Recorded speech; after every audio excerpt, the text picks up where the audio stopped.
TLB's biology ക്ലാസ്സസിൻ്റെ പുതിയൊരു വീഡിയോയിലേക്ക് ഏവർക്കും സ്വാഗതം.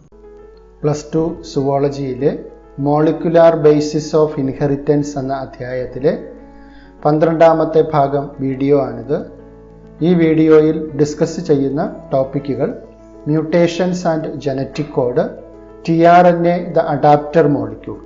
ഈ ടോപ്പിക്കുകളാണ് ഈ വീഡിയോയിലൂടെ ഡിസ്കസ് ചെയ്യുന്നത്. ആദ്യമായിട്ട് മ്യൂട്ടേഷൻസ് ആൻഡ് ജനറ്റിക് കോഡ്. ഇപ്പം മ്യൂട്ടേഷൻ എന്നുള്ളത് നേരത്തെ മനസ്സിലാക്കിയിട്ടുള്ളതാണ്. DNA-യിലെ നൈട്രജൻ ബേസിൻ്റെ സീക്വൻസുകൾക്കുണ്ടാകുന്ന വ്യത്യാസം. നൈട്രജൻ ബേസുകൾ മാറിയിട്ട് അവിടെ പുതിയ നൈട്രജൻ ബേസുകൾ വരികയോ അല്ലെങ്കിൽ നൈട്രജൻ ബേസുകളുടെ സെഗ്മെൻറ്റുകൾ തന്നെ പൂർണ്ണമായിട്ടും നഷ്ടപ്പെട്ടിട്ട് അവിടെ പുതിയ സെഗ്മെൻറ്റുകൾ വരികയോ അങ്ങനെയൊക്കെ ചെയ്യുന്നതിനെ നമ്മൾ മ്യൂട്ടേഷൻ എന്നാണ് വിളിക്കുന്നത്. അത് DNA സീക്വൻസിൽ വ്യത്യാസം ഉണ്ടാക്കും. അത് കാരണം അത് mRNA സീക്വൻസിൽ വ്യത്യാസം ഉണ്ടാക്കും. അത് കോഡ് ചെയ്യുന്ന അമിനോ ആസിഡിന് വ്യത്യാസം ഉണ്ടാക്കും.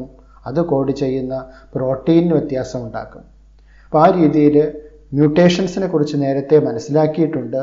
അപ്പോൾ ആ മ്യൂട്ടേഷൻ സ്റ്റഡി എന്ന് പറയുന്നത് ജനറ്റിക് കോഡുകളെ കുറിച്ച് മനസ്സിലാക്കുവാൻ നമ്മളെ കൂടുതൽ സഹായിക്കുന്ന ഒരു സംഭവമാണ് മ്യൂട്ടേഷനെ കുറിച്ചുള്ള പഠനം എന്ന് പറയുന്നത്. The relationships between genes and DNA are best understood by mutation studies. ഇപ്പോൾ മ്യൂട്ടേഷൻ സ്റ്റഡീസിലൂടെ നമുക്ക് DNA-യിലുള്ള നൈട്രജൻ ബേസുകളുടെ സീക്വൻസുകൾ എങ്ങനെ ആയിരുന്നു എന്നും മ്യൂട്ടേഷൻ സംഭവിച്ചതിന് ശേഷം ആ DNA സീക്വൻസുകൾക്ക് എന്ത് വ്യത്യാസം ഉണ്ടായി എന്നുള്ളതും നമുക്ക് ഈ ഒരു സ്റ്റഡിയിൽ കൂടെ നമുക്ക് മനസ്സിലാക്കാൻ പറ്റും.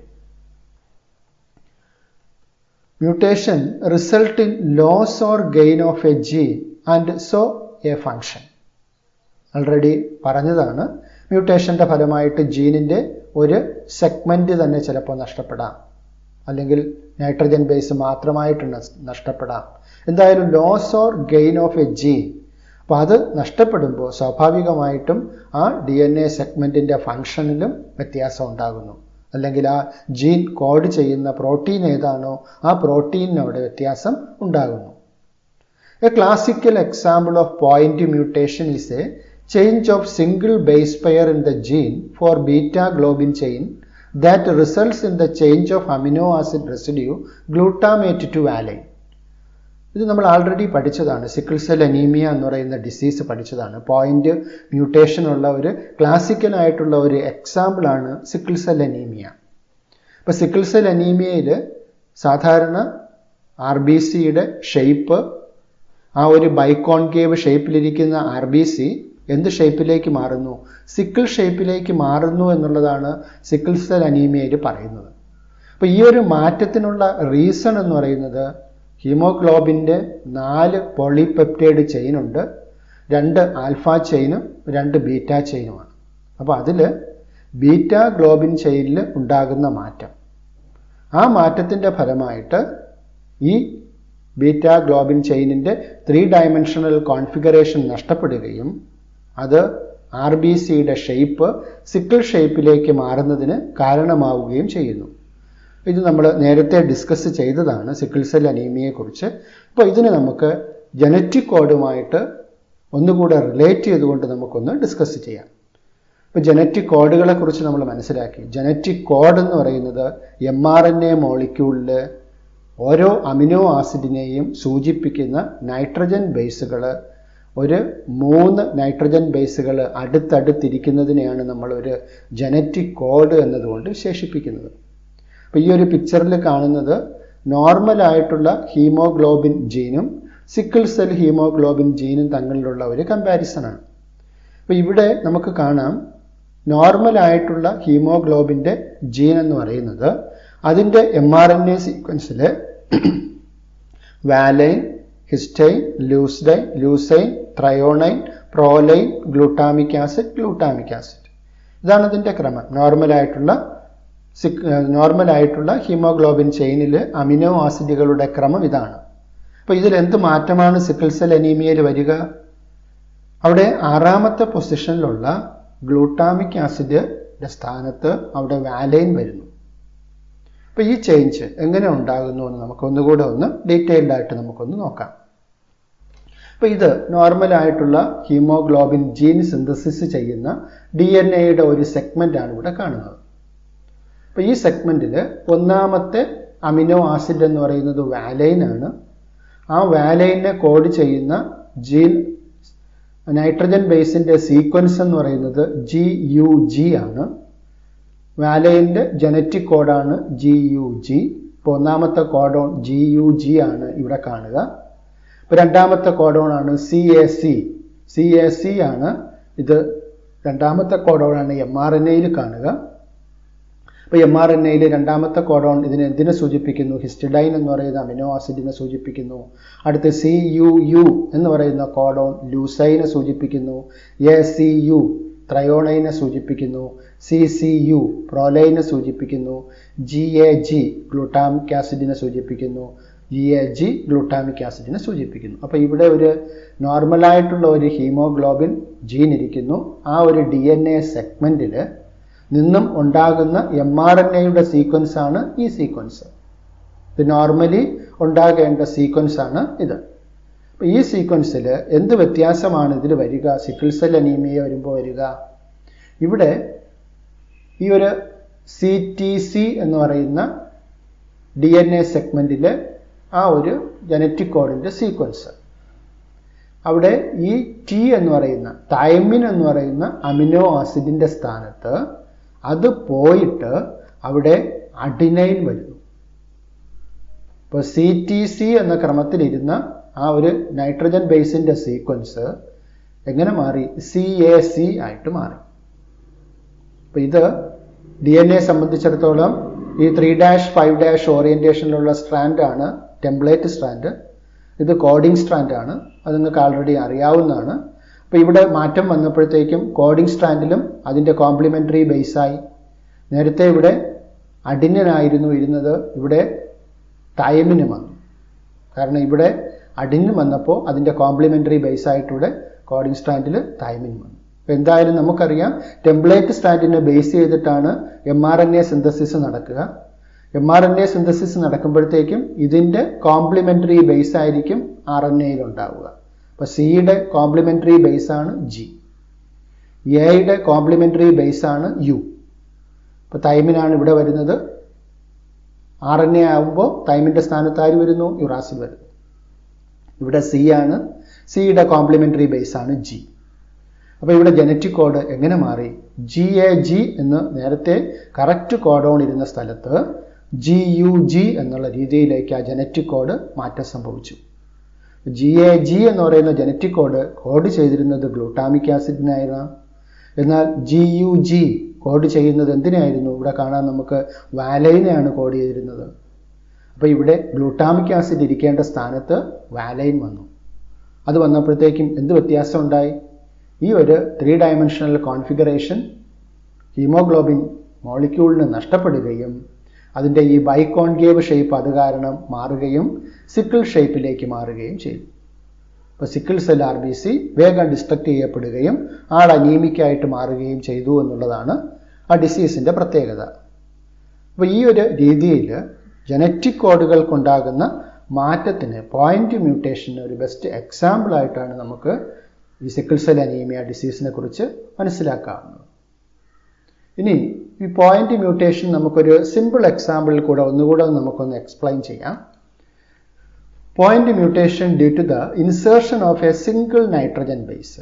ഒരു നൈട്രജൻ ബേസ് ഇൻസേർട്ട് ആകുന്നു. നേരത്തെ നമ്മൾ മനസ്സിലാക്കിയത് ഒരു നൈട്രജൻ ബേസ് പോയിട്ട് വേറൊരു നൈട്രജൻ ബേസ് വരുന്നതായിരുന്നു നമ്മൾ നേരത്തെ മനസ്സിലാക്കിയത് സിക്കിൾ സെൽ അനീമിയയിൽ. ഇനി നമുക്കൊരു സിമ്പിൾ എക്സാമ്പിൾ നോക്കാം.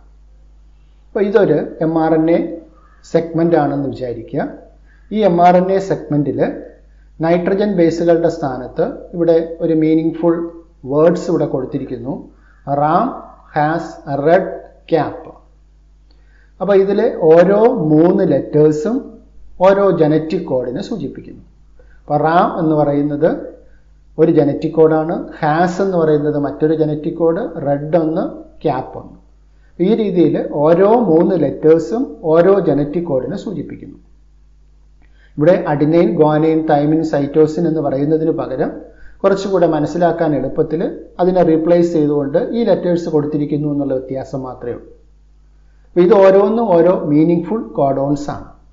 അപ്പോൾ ഈ സ്ഥാനത്ത് ഈ ഹാസിൻ്റെയും റെഡിൻ്റെയും ആ ഒരു പൊസിഷനിലേക്ക് ബി എന്ന് പറയുന്ന ഒരു ലെറ്റർ ഇൻസേർട്ട് ചെയ്യുന്നു എന്ന് വിചാരിക്കുക. ബി എന്തിനെ സൂചിപ്പിക്കുന്നു? ഒരു നൈട്രജൻ ബേസിനെ സൂചിപ്പിക്കുന്നു. അപ്പോൾ ബി എന്ന് പറയുന്ന ഒരു നൈട്രജൻ ബേസ് മ്യൂട്ടേഷൻ്റെ ഫലമായിട്ട് ഇവിടെ ഇൻസേർട്ട് ആവുകയാണ്. അപ്പോൾ ഈ ഒരു റീഡിംഗ് ഫ്രെയിമിന് എന്ത് മാറ്റം വന്നിരിക്കുന്നു നോക്കൂ. അപ്പോൾ ഇവിടെ ഒരു നൈട്രജൻ ബേസ് നഷ്ടപ്പെട്ടിട്ടില്ല. ഒരു നൈട്രജൻ ബേസ് പുതുതായിട്ടിവിടെ ഇൻസേർട്ട് ആവുകയാണ് ചെയ്തിട്ടുള്ളത്. അപ്പോൾ ഇവിടെ എന്ത് സംഭവിക്കുന്നു? ഈ R ഇരുന്ന സ്ഥാനത്തേക്ക് ആര് വരുന്നു? ബി വരും. അപ്പം അതിനനുസരിച്ച് ഈ നൈട്രജൻ ബേസുകളെല്ലാം ഓരോ സ്റ്റെപ്പ് വീതം അങ്ങോട്ട് നീങ്ങുന്നു. നേരത്തെ ഇവിടെ റെഡ് എന്ന് പറയുന്ന ഒരു മീനിങ് ഫുൾ കോഡോൺ ആയിരുന്ന സ്ഥാനത്ത് ഇവിടെ BRE എന്ന് പറയുന്ന ഒരു മീനിങ്ലെസ് ആയിട്ടുള്ള ഒരു കോഡോൺ വരുന്നു. അതുപോലെ ഇവിടെ ക്യാപ്പിൻ്റെ സ്ഥാനത്ത് DCA വരുന്നു. P എന്ന് പറയുന്ന ഒറ്റ നൈട്രജൻ ബേസ് സിംഗിൾ ആയിട്ട് അവിടെ നിൽക്കുന്നു. അപ്പോൾ ഈ രീതിയിൽ ഇവിടെ 2 അമിനോ ആസിഡുകളും നേരത്തെ ഉണ്ടായിരുന്ന അമിനോ ആസിഡുകൾ തന്നെ. അപ്പോൾ ഇത് വരുന്ന പുതുതായിട്ട് അവിടെ 2 അമിനോ ആസിഡുകൾ അവിടെ കോഡ് ചെയ്യപ്പെടുന്നു. ഒരു സിംഗിൾ ലെറ്റർ ഇവിടെ അല്ലെങ്കിൽ ഒരു സിംഗിൾ നൈട്രജൻ ബേസ് ഇൻസേർട്ട് ചെയ്യപ്പെട്ടപ്പോഴത്തേക്കും ബാക്കി ഇങ്ങോട്ടുള്ള എല്ലാ കോഡോൺസിനും വ്യത്യാസം വരും.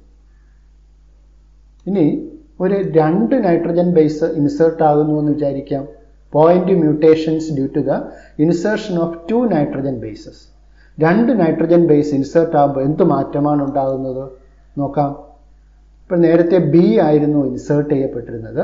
അതിൻ്റെ സ്ഥാനത്ത് ഒരു ലെറ്റർ കൂടെ BI കൂടെ ഇൻസേർട്ട് ചെയ്യുന്നു. 2 ലെറ്റേഴ്സ് ഇൻസേർട്ട് ചെയ്യുന്നു. That means we insert 2 nitrogen bases in between has and red. ഹാസിൻ്റെയും റെഡിൻ്റെയും ഇടയിൽ 2 നൈട്രജൻ ബേസിനെ ഇൻസേർട്ട് ചെയ്യുന്നു. നേരത്തെ പറഞ്ഞ അതേ കാര്യം തന്നെ പിന്നെയും സംഭവിക്കുക. ഈ 2 ഇൻസേർട്ട് ചെയ്യപ്പെടുമ്പോഴത്തേക്കും ബാക്കി നൈട്രജൻ ബേസുകളെല്ലാം ഈ സൈഡിലേക്ക് ഷിഫ്റ്റ് ചെയ്യപ്പെടുന്നു. ഇവിടെ BI വന്നു, ആ 2 ഇവിടെ ഇരിപ്പുണ്ട്. അതിനുശേഷമുള്ള ലെറ്റർ എന്ന് പറയുന്നത് R ആണ്. അതിവിടെ ഉണ്ട്, R ഉണ്ട്. അടുത്ത EDC ഇവിടെ ഉണ്ട്, AP അതും ഇവിടെ ഉണ്ട്. അപ്പോൾ എന്താ സംഭവിക്കുക? ഈ 2 ലെറ്ററും ഇൻസേർട്ട് ചെയ്യപ്പെട്ടപ്പോഴത്തേക്കും ഈ എൻറ്റയർ റീഡിംഗ് ഫ്രെയിമിനും മാറ്റം ഉണ്ടാകുന്നു. അല്ലെങ്കിൽ ഇങ്ങോട്ടുള്ള എല്ലാ അമിനോ ആസിഡുകളുടെയും സീക്വൻസ് മാറുന്നു. നേരത്തെ കോഡ് ചെയ്തിരുന്ന അമിനോ ആസിഡിന് പകരം പുതിയ അമിനോ ആസിഡുകളായിരിക്കും ഇവിടെ കോഡ് ചെയ്യപ്പെടുക. ഇനി 2ന് പകരം 3 ഇൻസേർട്ട് ചെയ്യപ്പെടുന്ന സിറ്റുവേഷൻ നോക്കാം. Point mutations due to the insertion of 3 nitrogen bases. 3 nitrogen base insert ആവുകയാണെങ്കിൽ എന്താ സംഭവിക്കുക? ഇപ്പോൾ നേരത്തെ ബിയും ഐയും ആയിരുന്നു, അതിൻ്റെ കൂടെ ഇപ്പോൾ ജിയും കൂടെ ചേർത്തു, ബിഗ്. അപ്പോൾ ഈ ഒരു 3 നൈട്രജൻ ബേസ് ഹാസിൻ്റെയും റെഡിൻ്റെയും ഇടയിൽ ഇവിടെ ഇൻസേർട്ട് ചെയ്യുന്നു. അപ്പോൾ റീഡിംഗ് ഫ്രെയിമിന് എന്ത് വ്യത്യാസം ഉണ്ടായി നോക്കൂ. ഹാസ് കഴിഞ്ഞിട്ട് അടുത്ത് ആര് വന്നു? ബിഗ് വന്നു. ബാക്കി നേരത്തെ ഉണ്ടായിരുന്ന റെഡിനും ക്യാപ്പിനും യാതൊരു വ്യത്യാസവും ഇല്ല. ദാറ്റ് മീൻസ് ഇത് 2 സെയിം അമിനോ ആസിഡ് തന്നെ, ഒരു വ്യത്യാസം ഉണ്ടായില്ല. അപ്പോൾ ഇവിടെ ഒരു പുതുതായിട്ടൊരു അമിനോ ആസിഡ് ഇവിടെ ഇൻസേർട്ട് ആയി. നേരത്തെ ഉണ്ടായിരുന്ന reading frame Ram has red cap എന്നുള്ളത് Ram has big red cap എന്നുള്ള ലെവലിലേക്ക് മാറി. ദാറ്റ് മീൻസ് ഒരു മീനിങ് ഫുൾ ആയിട്ടുള്ള ഒരു കോഡോൺ ആണ്. നേരത്തെ ഉണ്ടായിരുന്നതിൽ ഒരു അമിനോ ആസിഡ് അവിടെ ഇൻസേർട്ട് ചെയ്യപ്പെട്ടു എന്നുള്ളതാണ് ഇവിടെ വരുന്ന വ്യത്യാസം. നേരത്തെ ഒരു നൈട്രജൻ ബേസും 2 നൈട്രജൻ ബേസും ഇൻസേർട്ട് ചെയ്തപ്പോൾ ബാക്കിയുള്ള എൻറ്റയർ റീഡിംഗ് ഫ്രെയിമിനും വ്യത്യാസം ഉണ്ടായി. പക്ഷേ ഇവിടെ 3 നൈട്രജൻ ബേസ് ഒരുമിച്ച് ഇൻസേർട്ട് ആയപ്പോൾ അവിടെ ഒരു അഡീഷണൽ ആയിട്ടുള്ള ഒരു അമിനോ ആസിഡ് കൂടെ അവിടെ വന്നു. ബാക്കി എല്ലാ അമിനോ ആസിഡുകളുടെയും കോഡോൺസിന് ഒരു വ്യത്യാസവും സംഭവിക്കുന്നില്ല. ഇനി ഇൻസേർട്ട് ആവുന്നതിൻ്റെ സ്ഥാനത്ത് ഡെലീറ്റ് ആകുന്ന കാര്യം പരിശോധിച്ച് നോക്കാം. Point mutations due to the deletion of a single nitrogen base. ഒരു നൈട്രജൻ ബേസ് ഡെലീറ്റ് ആകുന്ന സിറ്റുവേഷൻ നോക്കാം. ഇവിടെ റാം ഹാസ് റെഡ് ക്യാപ്പ് എന്നുള്ളതിൽ R എന്ന് പറയുന്ന നൈട്രജൻ ബേസ് ഡെലീറ്റ് ആവുകയാണ്. എന്ത് വ്യത്യാസം ഉണ്ടായി? ഇവിടെ നേരത്തെ റെഡ് എന്ന് പറഞ്ഞ കോഡോൺ ഇരുന്ന സ്ഥാനത്ത് ഇവിടെ EDC എന്ന് പറഞ്ഞ കോഡോണായി ഒരു കോഡോൺ കൂടെ ഇങ്ങോട്ട് ഷിഫ്റ്റ് ചെയ്തു, ലെഫ്റ്റിലേക്ക് ഷിഫ്റ്റ് ചെയ്തു. ഒരു നൈട്രജൻ ബേസ് ഇവിടെ ഡിലീറ്റ് ആയപ്പോൾ. നേരത്തെ നമ്മൾ ഒരു നൈട്രജൻ ബേസ് ഇൻസേർട്ട് ചെയ്തപ്പോൾ കോഡോൺസ് എല്ലാം റൈറ്റിലേക്ക് ഷിഫ്റ്റ് ചെയ്തു. ഡിലീറ്റ് ആയപ്പോൾ കോഡോൺസ് എല്ലാം ലെഫ്റ്റിലേക്ക് ഷിഫ്റ്റ് ചെയ്തു. ഇനി രണ്ട് നൈട്രജൻ ബേസ് ഇൻസേർട്ട് ആവുന്ന സിറ്റുവേഷൻ, ഡിലീറ്റ് ആവുന്ന സിറ്റുവേഷൻ നോക്കിക്കേ. ആറും ഇയും ഡിലീറ്റ് ആയി. അപ്പോൾ എന്ത് സംഭവിച്ചു? ഈ രണ്ട് നൈട്രജൻ ബേസുകളും ലെഫ്റ്റിലേക്ക് ഷിഫ്റ്റ് ചെയ്തു. ഇവിടെ റെഡ് ക്യാപ്പ് എന്നുള്ള സ്ഥാനത്ത് ഇവിടെ DCAP എന്നുള്ള രീതിയിലേക്ക് മാറി. ഇനി മൂന്നെണ്ണവും ഡിലീറ്റ് ആവുന്ന സിറ്റുവേഷൻ ഉണ്ടെങ്കിൽ എന്താ സംഭവിക്കുക നോക്കാം. Point mutations due to the deletion of 3 nitrogen bases. Delete red. ആ റെഡ് എന്ന് പറയുന്ന ആ 3 RED എന്ന് പറയുന്ന 3 നൈട്രജൻ ബേസുകളും ഡിലീറ്റ് ആവും. എന്താ സംഭവിക്കുക? ഇവിടെ ലെഫ്റ്റിലേക്ക് ഷിഫ്റ്റ് ചെയ്യപ്പെടുന്നു. ബട്ട് അവിടെ ഒരു അമിനോ ആസിഡിനും ചേഞ്ച് ഉണ്ടാകുന്നില്ല. റാം ഹാസ് ക്യാപ്പ് എന്നുള്ള രീതിയിലേക്ക് ഇത് മാറുന്നു. പക്ഷേ ഇവിടെ എന്താ സംഭവിക്കുക? അമിനോ ആസിഡുകളുടെ സീക്വൻസുകൾക്ക് വ്യത്യാസം ഉണ്ടാകുന്നില്ല. അപ്പോൾ നേരത്തെ ഉണ്ടായിരുന്ന അമിനോ ആസിഡുകളുടെ സീക്വൻസുകൾ തന്നെയായിരിക്കും ഇവിടെയും ഉണ്ടാവുക. പക്ഷേ ഓരോ കോഡോൺസ് വീതം അതിവിടെ ഇങ്ങോട്ട് ഷിഫ്റ്റ് ചെയ്യപ്പെട്ടു എന്നുള്ള ഒരു അമിനോ ആസിഡ് നഷ്ടപ്പെട്ടു. അപ്പോൾ ഈ രീതിയിൽ ഉണ്ടാകുന്ന മ്യൂട്ടേഷൻസ്, അതായത് 3 നൈട്രജൻ ബേസുകൾ ഇൻസേർട്ട് ആവുകയോ 3 നൈട്രജൻ ബേസുകൾ ഡിലീറ്റ് ആവുകയോ ചെയ്യുന്ന മ്യൂട്ടേഷനാണ് frame shift insertion or deletion mutations എന്ന് വിളിക്കുന്നത്. Insertion or deletion of 3 or its multiple bases. Insert or delete 1 or multiple codon. അപ്പോൾ ഇവിടെ 3 നൈട്രജൻ ബേസുകൾ ഇവിടെ ഇൻസേർട്ട് ചെയ്യുന്നു. ഇനി ഇവിടെ 3 നൈട്രജൻ ബേസുകൾ ഇവിടെ ഡിലീറ്റ് ചെയ്യപ്പെടുന്നു. Insertion or deletion of 3 or its multiple. 3 അതിൻ്റെ മൾട്ടിപ്പിൾസോ, ദാറ്റ് മീൻസ് 6 9 12. അപ്പോൾ അതിൻ്റെ മൾട്ടിപ്പിൾസോ ഇൻസേർട്ട് ആവുകയോ ഡിലീറ്റ് ആവുകയോ ചെയ്യുകയാണെങ്കിൽ that will delete 1 or multiple codon. Insert or delete 1 or multiple codon. അപ്പോൾ ഇവിടെ 3 നൈട്രജൻ ബേസുകൾ ഇൻസേർട്ട് ആയപ്പോഴത്തേക്കും ഇവിടെ ഒരു കോഡോൺ കൂടെ ഇൻസേർട്ടായി. ഇവിടെ ഒരു 3 നൈട്രജൻ ബേസുകൾ ഡിലീറ്റ് ആയപ്പോൾ ഇവിടെ ഒരു കോഡോൺ ഡിലീറ്റ് ആയി. Insertion or deletion of 3 or its multiple bases. Insert or delete 1 or multiple codon. Hence 1 or multiple amino acids. അപ്പോൾ അതുകൊണ്ട് ഒന്നോ അതിലധികമോ അമിനോ ആസിഡുകൾ ഇൻസേർട്ട് ആവുകയോ ഡിലീറ്റ് ആവുകയോ ചെയ്യാം. And reading frame remains unaltered from that point onwards. അപ്പോൾ ആ പോയിന്റിന് ശേഷമുള്ള റീഡിംഗ് ഫ്രെയിമിന് ഒരു വ്യത്യാസവുമില്ല. നേരത്തെ സൂചിപ്പിച്ചു, ബിഗ് ഇവിടെ ഇൻസേർട്ടായി, അതിനുശേഷമുള്ള റീഡിംഗ് ഫ്രെയിമിൽ റെഡും ക്യാപ്പിനും ഒരു വ്യത്യാസമില്ല. അതുപോലെ ഇവിടെ റെഡ് ഡിലീറ്റായി, അതിനുശേഷമുള്ള റീഡിംഗ് ഫ്രെയിമിൽ ക്യാപ്പ് അതുപോലെ തന്നെയുണ്ട്. അപ്പോൾ ഈ രീതിയിൽ such mutations are referred to as frame shift insertion or deletion mutations. ഈ രീതിയിലുണ്ടാകുന്ന മ്യൂട്ടേഷൻസിന് വിളിക്കുന്ന പേരാണ് frame shift insertion or deletion mutations. ഈ മ്യൂട്ടേഷൻസ് വെച്ചിട്ട് നമുക്ക് കൃത്യമായിട്ട് മനസ്സിലാക്കാൻ പറ്റും, ഒരു ജനറ്റിക് കോഡ് എന്ന് പറയുന്നത് ഒരു 3 നൈട്രജൻ ബേസുകൾ ചേർന്നതാണ് ഒരു ജനറ്റിക് കോഡ് എന്നുള്ളത് കൃത്യമായിട്ട് മനസ്സിലാക്കാൻ ഈ മ്യൂട്ടേഷൻ സ്റ്റഡീസ് നമ്മളെ സഹായിക്കുന്നുണ്ട്. This forms the genetic basis of proof that codon is a triplet and it is read in a continuous manner. അതൊരു കണ്ടിന്യൂസ് മാനറിൽ അത് റീഡായി പോവുകയാണ്. അപ്പോൾ ഇവിടെ ഒരു റെഡ് എന്ന് പറയുന്ന ഒരു കോഡോൺ ഡിലീറ്റ് ആയി പോവുകയാണെങ്കിൽ ആ 3 നൈട്രജൻ ബേസിൻ്റെയും സ്ഥാനം അവിടെ വേക്കൻ്റ് ആയിട്ട് കിടക്കുകയല്ല. അതിന് പകരം എന്താ സംഭവിക്കുക? ഇത് എല്ലാ നൈട്രജൻ ബേസുകളും ലെഫ്റ്റിലേക്ക് ഷിഫ്റ്റ് ചെയ്യപ്പെടും. അതുപോലെ ഇവിടെ 3 നൈട്രജൻ ബേസുകൾ ഇൻസേർട്ട് ആവുകയാണെങ്കിൽ എല്ലാ നൈട്രജൻ ബേസുകളും അതിനുശേഷമുള്ള എല്ലാ നൈട്രജൻ ബേസുകളും റൈറ്റിലേക്ക് ഷിഫ്റ്റ് ചെയ്യപ്പെടുകയാണ്. അപ്പോൾ ഇതെന്തിനു സൂചിപ്പിക്കുന്നു? Proof that codon is triplet, codon triplet ആണെന്നും and it is read in a continuous manner ആണെന്നും സൂചിപ്പിക്കുന്നു. ഈ രീതിയിൽ മ്യൂട്ടേഷൻസിൻ്റെ സ്റ്റഡി നമുക്ക് ജനറ്റിക് കോഡിനെ കുറിച്ച് കൂടുതൽ വിശദമായിട്ട് മനസ്സിലാക്കാൻ, അതിൻ്റെ പ്രോപ്പർട്ടി ഇന്നതാണ് എന്നുള്ളത് ക്ലിയറായിട്ട് മനസ്സിലാക്കാൻ മ്യൂട്ടേഷൻ സ്റ്റഡീസ് നമ്മളെ സഹായിക്കുന്നു. Now we can discuss about tRNA molecule. tRNA molecule എന്ന് പറഞ്ഞാൽ transfer RNA molecule. Different types of RNA molecules പഠിച്ചത് ഓർക്കുന്നുണ്ടാവും. അതിൽ mRNA മോളിക്യൂളിനെ കുറിച്ച് പഠിച്ചു, tRNA മോളിക്യൂള്, rRNA മോളിക്യൂള്. അപ്പോൾ ഇതിൽ tRNA മോളിക്യൂൾ അതായത് ട്രാൻസ്ഫർ RNA മോളിക്യൂൾ, അപ്പോൾ അതിൻ്റെ സ്ട്രക്ചറിനെ കുറിച്ചാണ് നമുക്കൊന്ന് മനസ്സിലാക്കേണ്ടത്.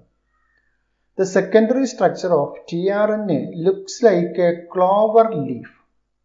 ഒരു ക്ലോവർ ലീഫിൻ്റെ സ്ട്രക്ചറിലാണ്, അതുപോലെയാണ് നമുക്ക് tRNA മോളിക്യൂളിനെ കാണാൻ സാധിക്കുക എന്ന് പറയുന്നത്. In actual structure, but it looks like an inverted L. ഒരു ഇൻവേർട്ടഡ് എല്ലിൻ്റെ ഷേപ്പിലാണ് ആക്ച്വലി tRNA മോളിക്യൂള് കാണാൻ സാധിക്കുക. നമ്മളതിൻ്റെ സെക്കൻഡറി സ്ട്രക്ചർ ഒന്ന് ഡെപ്പിക്റ്റ് ചെയ്യുമ്പോൾ അതിന് നമ്മൾ ഒരു ക്ലോവർ ലീഫ് സ്ട്രക്ചറായിട്ടാണ് സാധാരണ രീതിയിൽ പറയാറുള്ളത്. അപ്പോൾ ഈ tRNA മോളിക്യൂളിനെ സംബന്ധിച്ചിടത്തോളം it has an anticodon loop that has bases complementary to the code. tRNA മോളിക്യൂളിന് അത് RNA ആണ്, that is ribonucleic acid ആണ്. ന്യൂക്ലിക് ആസിഡ്സ് ആയതുകൊണ്ട് സ്വാഭാവികമായിട്ടും അതിന് ന്യൂക്ലിയോറ്റൈഡ് ബേസസ് ഉണ്ടാകും. അപ്പോൾ ഇതിൻ്റെ ബേസിൻ്റെ പ്രത്യേകത എന്താണെന്ന് നോക്കൂ. അപ്പോൾ ഇതൊരു mRNA മോളിക്യൂളാണ്, 5'3' ഡയറക്ഷനിലുള്ള ഒരു mRNA മോളിക്യൂളാണ്. ഈ mRNA മോളിക്യൂളിൽ AGU എന്നൊരു കോഡോൺ ഉണ്ടെന്ന് വിചാരിക്കുക.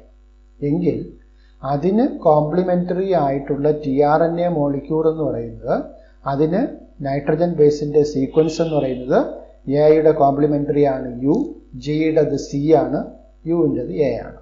അപ്പോൾ UCA എന്ന് പറയുന്ന ആൻറ്റികോഡോൺ ഉള്ള ഒരു ആൻറ്റികോഡോൺ ലൂപ്പ് ഈ tRNA മോളിക്യൂളിനുണ്ടാകും. അപ്പോൾ ഓരോ നൈട്രജൻ ബേസ് സീക്വൻസിനും അല്ലെങ്കിൽ ഓരോ ജനറ്റിക് കോഡിനും അല്ലെങ്കിൽ ഓരോ കോഡോൺസിനും കോംപ്ലിമെൻ്ററി ആയിട്ടുള്ള ആൻറ്റികോഡോൺസ് ഉള്ള ഒരു ലൂപ്പ് tRNA മോളിക്യൂളിനുണ്ടാകും. tRNA has an anticodon loop that has bases complementary to the code. ഈ കോഡിന് കോംപ്ലിമെൻ്ററി ആയിട്ടുള്ള ബേസ് സീക്വൻസ് ഉള്ള ഒരു ആൻറ്റികോഡോൺ ലൂപ്പ് tRNA മോളിക്യൂളിനുണ്ടാകും. ഇനി അതുകൂടാതെ it has also an amino acid acceptor end to which it binds to amino acids. ചിത്രത്തിൽ നോക്കൂ. ഇതിനിവിടെ ഒരു അമിനോ ആസിഡ് അക്സെപ്റ്റർ എൻഡ് ഉണ്ടാകും. സീറൈൻ എന്ന് പറയുന്ന അമിനോ ആസിഡിനെ സൂചിപ്പിക്കുന്ന കോഡോൺ ആണ് AGU എന്ന് പറയുന്ന കോഡോൺ. അപ്പോൾ അതിൻ്റെ ആൻറ്റികോഡോൺ ആയിട്ട് UCA എന്ന് പറയുന്ന ആൻറ്റികോഡോൺ ലൂപ്പ് ഉണ്ടാകും. അതോടൊപ്പം tRNA മോളിക്യൂളിന് ഒരു അമിനോ ആസിഡ് അക്സെപ്റ്റർ എൻഡ് ഉണ്ടാകും. ഏത് കോഡോണിനെയാണോ ആ അമിനോ ആസിഡ് റെപ്രസെൻ്റ് ചെയ്യുന്നത്, ആ അമിനോ ആസിഡിനെ കൊണ്ടുവരാനുള്ള tRNA മോളിക്യൂളാണ് ഈ tRNA മോളിക്യൂൾ. ഈ ഒരു UCA എന്ന് പറയുന്ന ഒരു ആൻറ്റികോഡോൺസ് ഉള്ള tRNA മോളിക്യൂൾ കൊണ്ടുവരിക സീറൈൻ എന്ന് പറയുന്ന അമിനോ ആസിഡിനായിരിക്കും. അപ്പോൾ tRNA മോളിക്യൂളിനൊരു ആൻറ്റികോഡോൺ ലൂപ്പ് ഉണ്ടാകും. ആൻറ്റികോഡോൺ ലൂപ്പ് ഈ കോഡോണിന് കോംപ്ലിമെൻ്ററി ആയിരിക്കും. അപ്പോൾ ഈ കോഡോൺ ഏത് അമിനോ ആസിഡിനെ സൂചിപ്പിക്കുന്നോ ആ അമിനോ ആസിഡിനെ കൊണ്ടുവരാനായിട്ട് ഒരു അമിനോ ആസിഡ് അക്സെപ്റ്റർ എൻഡും tRNA മോളിക്യൂളിന് ഉണ്ടാകും. tRNAs are specific for each amino acid. ഓരോ അമിനോ ആസിഡിനും ഓരോ tRNA മോളിക്യൂൾ ഉണ്ടാകും. ഇവിടെ UCA നേരത്തെ പറഞ്ഞതാണ്, UCA എന്ന് പറയുന്ന ആൻറ്റികോഡോൺ ഉള്ള അല്ലെങ്കിൽ AGU എന്ന് പറയുന്ന കോഡോൺ ഉള്ള tRNA മോളിക്യൂൾ കൊണ്ടുവരിക സീറൈൻ എന്ന് പറയുന്ന അമിനോ ആസിഡിനായിരിക്കും. ഇനിതാ ഇവിടെ നോക്കൂ, UAC എന്ന് പറയുന്ന കോഡോൺ ഉള്ള mRNA മോളിക്യൂളിന് അതിന് കോംപ്ലിമെൻ്ററി ആയിട്ടുള്ള AUG ആൻറ്റികോഡോൺ ഉള്ള tRNA മോളിക്യൂൾ കൊണ്ടുവരിക ടൈറോസിൻ എന്ന് പറയുന്ന അമിനോ ആസിഡിനായിരിക്കും. That means tRNAs are specific for each amino acid. ഓരോ അമിനോ ആസിഡിനെയും അതിന് പ്രോട്ടീൻ സിന്തസിസിന് വേണ്ടി കൊണ്ടുവരാനായിട്ട് ഓരോ സെപ്പറേറ്റ് tRNA മോളിക്യൂൾ ഉണ്ടാകും. For initiation, there is another specific tRNA that is referred to as initiator tRNA. അപ്പോൾ ഒരു പ്രോട്ടീൻ സിന്തസിസ് പ്രോസസ്സ് നടക്കാൻ ആരംഭിക്കുന്നത് കോഡോണിനെ വിളിക്കുന്ന പേരാണ് സ്റ്റാർട്ട് കോഡോൺ. നേരത്തെ നമ്മൾ ജനറ്റിക് കോഡിൻ്റെ പ്രോപ്പർട്ടീസ് പഠിച്ചപ്പോൾ മനസ്സിലാക്കിയതാണ് AUG codes for act as an initiator codon as well as it codes for methionine. AUG എന്ന് പറയുന്ന ജനറ്റിക് കോഡ് ഇനിഷ്യേറ്റർ കോഡോൺ ആണ്. അത് മെത്തിയോണൈൻ എന്ന് പറയുന്ന അമിനോ ആസിഡിനെ സൂചിപ്പിക്കുന്നു. മെത്തിയോണൈൻ എന്ന് പറയുന്ന അമിനോ ആസിഡിനെ കൊണ്ടുവരുന്ന tRNA മോളിക്യൂളിനെ വിളിക്കുന്ന പേരാണ് ഇനിഷ്യേറ്റർ tRNA. അപ്പോൾ പ്രോട്ടീൻ സിന്തസിസ് അല്ലെങ്കിൽ ട്രാൻസ്ലേഷൻ പ്രോസസ്സ് ആരംഭിക്കുന്നത് tRNA മോളിക്യൂള്, മെത്തിയോണൈൻ അടങ്ങിയ tRNA മോളിക്യൂള് സ്റ്റാർട്ട് കോഡോണായ AUG എന്ന് പറയുന്ന കോഡോണിൽ വന്ന് അറ്റാച്ച് ചെയ്യുമ്പോഴാണ് പ്രോട്ടീൻ സിന്തസിസ് അല്ലെങ്കിൽ ട്രാൻസ്ലേഷൻ പ്രോസസ്സ് ആരംഭിക്കുന്നത്. മെത്തിയോണൈൻ എന്ന് പറയുന്ന അമിനോ ആസിഡിനെ കൊണ്ടുവരുന്ന tRNA മോളിക്യൂളിനെ വിളിക്കുന്ന പേരാണ് ഇനിഷ്യേറ്റർ tRNA. ആ ഇനിഷ്യേറ്റർ tRNA കൊണ്ടുവരുന്ന അമിനോ ആസിഡാണ് മെത്തിയോണൈൻ. അതിൻ്റെ സ്റ്റാർട്ട് കോഡോൺ ആണ് AUG, അതിൻ്റെ ആൻറ്റി കോഡോൺ ആണ് UAC. There are no tRNAs for stop codons. Stop codons പഠിച്ചത് ഓർമ്മിക്കില്ല. ഏതൊക്കെയാണ് stop codons? UAA, UAG, UGA. ഈ 3 ബേസ് സീക്വൻസസിനെയാണ് നമ്മൾ സ്റ്റോപ്പ് കോഡോൺസ് എന്ന് വിളിക്കുന്നത്. There are no tRNAs for stop codons. Stop codons ഒരു അമിനോ ആസിഡിനെയും സൂചിപ്പിക്കുന്നില്ല. നേരത്തെ മനസ്സിലാക്കിയതാണ് 64 ജനറ്റിക് കോഡുകളുള്ളതിൽ 61 codes for amino acid and 3 codons do not code for any amino acids. They are known as stop codons. There are no tRNAs for stop codons. Stop കോഡോൺസിനെ code ചെയ്യാനായിട്ട് ഒരു tRNAയും ഇല്ല. ഇവിടെ ഈ ഒരു ചിത്രത്തിൽ നമുക്ക് കാണാം, അവിടെ ഇനിഷ്യേറ്റർ tRNA മെത്തിയോണൈനെ കൊണ്ടുവരുന്നു. അടുത്തതായി ഒരു AGU കോഡോൺസിന് സിറൈനെ കൊണ്ടുവരുന്നു. UAC ടൈറോസിനെ കൊണ്ടുവരുന്നു. ഇവിടെ സ്റ്റാർട്ട് കോഡോൺ ഉണ്ട്. ഈ ഒരു പ്രോട്ടീൻ സിന്തസിസ് സ്റ്റോപ്പ് ആകുന്നത് സ്റ്റോപ്പ് കോഡോണിൽ എത്തുമ്പോഴാണ്. അപ്പോൾ സ്റ്റോപ്പ് കോഡോണിൽ UAA എന്നൊരു കോഡോൺ ഇവിടെ ഇരിക്കുന്നു, പക്ഷേ അതിന് കറസ്പോണ്ടിങ് ആയിട്ട് നോ tRNA മോളിക്യൂൾ. മനസ്സിലാക്കുക, സ്റ്റോപ്പ് കോഡോൺസിന് കോംപ്ലിമെന്ററി ആയിട്ട് ഒരു tRNA മോളിക്യൂളും ഇല്ല. ഇത്രയും കാര്യങ്ങളാണ് tRNA കുറിച്ച് മനസ്സിലാക്കേണ്ടത്. For video lessons, please subscribe TLB's biology classes. Thank you.